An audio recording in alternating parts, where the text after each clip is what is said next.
لما التكييف بتاعك يبوظ وتجيب حد يصلحه. يا ده بكتيريا. عايز ايه يا ابويا؟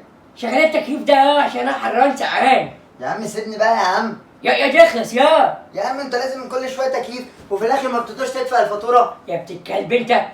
انا هدفع الفاتوره المره دي. كل مره بتقول كده وانا اللي بدفع. خد اقول لك يا عبيط. قول لي. هنسرق كهرباء يا. بجد؟ اه. بلد مغفله لازم نسرقها. لازم. يلا بينا. يلا يا. يا بكتيريا. والتكييف ده باظ ولا ايه يا ابويا؟ انت لعبت في الريموت؟ انت بتهزر يا بكتيريا ولا ايه؟ انت كنت ماسك الريموت امبارح صح؟ وربنا ما جيت جنبه. لا كنت ماسك. باظ مني يا بكتيريا. بوظت التكييف؟ انا اسف يا بكتيريا. ينفع كده؟ انا اسف. ده انت اب رخم.